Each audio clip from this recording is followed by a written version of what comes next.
Good evening, good people. It's your man Sub saying, you know what time it is. It's that time when I just speak my mind about a couple of things I like. And today we're going to talk about another book, man. This is what the Erie Project is all about. We don't speak about anything else except books and books and books. So today I'm going to talk about a book called The Rain Dance. It's actually a collection of stories published by Afritondo. I don't know. Afritondo is I think it's an African publisher. I don't know if it's South African or not, but it publishes authors across Africa, the whole of Africa basically. I think they try to find all the great writers from all over the continent, and so and they put them they put these short stories together, and they publish the books every year because I think this is the 2022 volume. I think the whole project started in 2020 because I have the 2020 right here.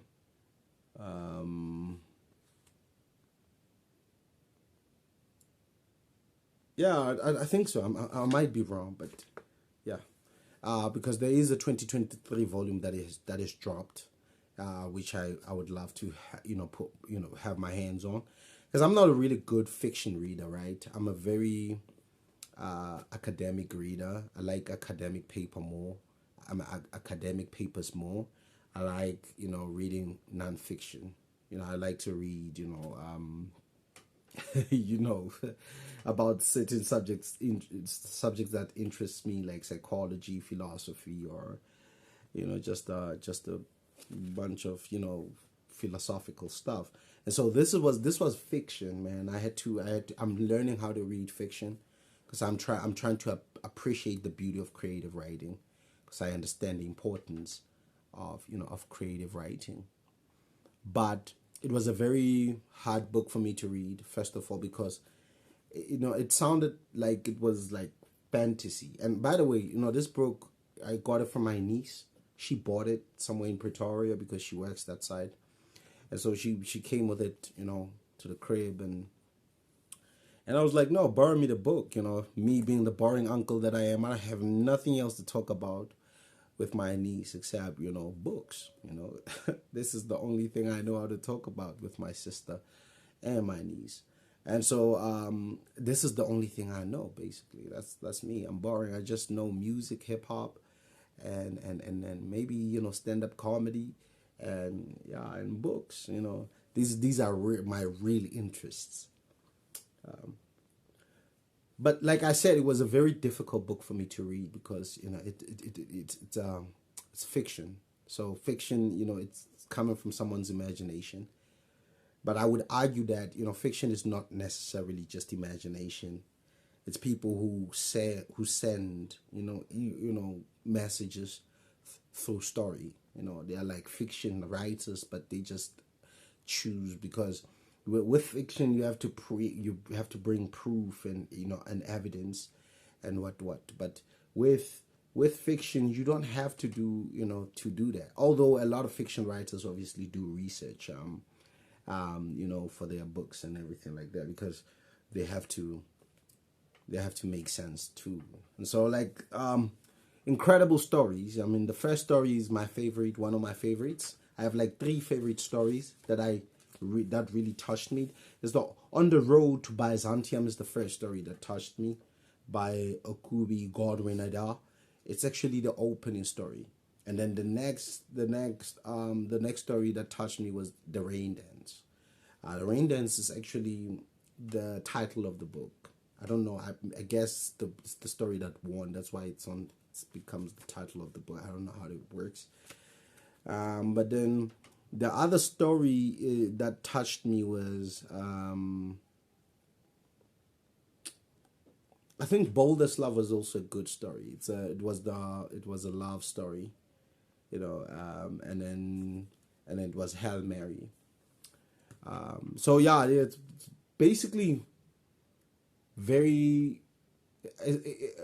I think it would be safe for me to call it a fantasy book, because they explore a lot of spirituality in it. A lot of magical things happen there, things you cannot really explain, things that are sort of like miraculous in a way, you know. So I don't know how to feel about that. Like I said, I'm a very critical person. I like to read nonfiction because there's evidence, there's statistics that you can go into, and there's references. With nonfiction, there's no reference. It's just a story, a journey, a voice, that speaks to you in a humanly way. I don't know if that's that's reasonable, but yeah, it's very human. I mean, nonfiction is very human. You understand, what people go through, their challenges. You go into their head basically. Like I said, it's like a voice that speaks to you very closely. And my issue with it was that the voice was very feminine. The whole book is very feminine, and it sounded like it was actually, it's meant to push, I guess empower women. Let's just say that it's meant to empower women. And as you can see on the cover, like it's two hands that are holding each other, and I think it's female hands. It's like I could be wrong, but I believe it's female hands. So these two women are holding hands, and yeah, I guess it's very clear from the book that it's very, it's pushing women, because even the writers that wrote about I think there was one story where the sort of like the story was about a man, was about a boy. Yeah, I think it's the story on Grotto. Yeah, the Grotto story is like that was the only story where the character was a male, I think. I could be wrong, but yeah, I believe so. Most of the stories were, the main characters were usually females.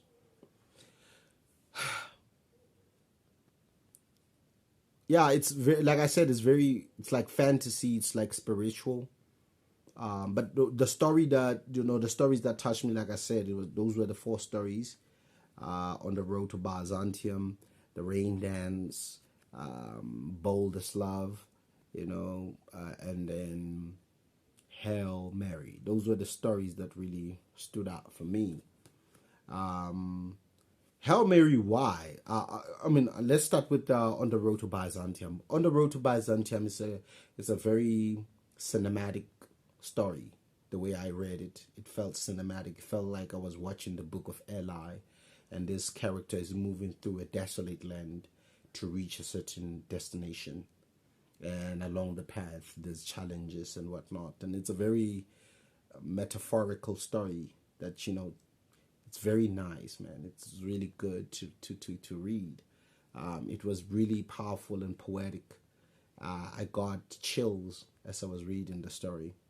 And I think Goodwin Adad did a good job with the story. And I like the fact that it was less African spiritual centered. It was less on that. It was less on that subject. It was more general, and I think it was more accommodating to anyone, who would read it.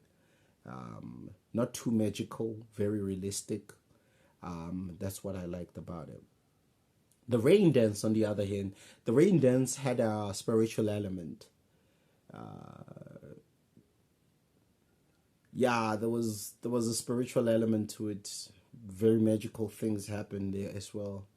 Where one of the characters meets and a person in the I think, let's just say it was the bushes. It was in the bushes somewhere, and the way they dance and they dance and they dance, and how nature was sort of like responding to that dance and whatnot. But then what you need to do is you need to read, because I don't think that the actual dances and everything, all the theatrics are the actual story. The ideological take from the author's side is very important, because they kind of like try to send the message through these stories, because that's what I believe fiction is. It's no different from nonfiction. It's just that they don't go as far as trying to find empirical data to support that which they're saying. They'd rather, I guess, speak to your emotion and speak to your inner voice and something like that. Boldest Love was an interesting story. It was very realistic. I liked it because of, I guess, the, I don't know how to explain it, but there was it's a love story. So imagine, what happens, when you are alone and you just maybe got out of a relationship, and how do you explain love? What is love? And so, yeah, I think I like that story. Hail Mary, I think it, as far as emotional roller coaster type stories, Hail Mary was the most emotionally engaging for me. I don't know why. It's perhaps because it was a very difficult subject to tackle.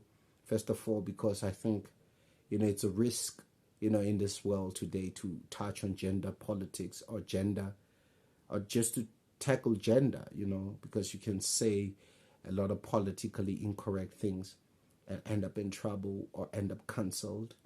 And that's why I think it was very unsettling to read the story.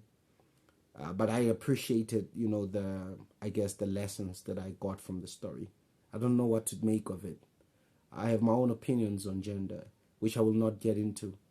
But yeah, I think the story was very, it was the most unsettling. I think the subject matter was very unsettling, especially for a male writer, for a male reader. I think every male reader will go into that sort of place when they read it. And the funny part is the Hail Mary was actually written by Obioma, and I thought it was a woman who wrote it.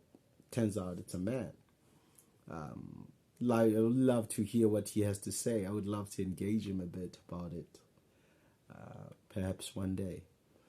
So yeah, it's very spiritual. I don't know, man. Spirituality, it just showed me all sorts of facets with regards to African spirituality, because it was written in different places, different superstitions from different cultural backgrounds and whatnot.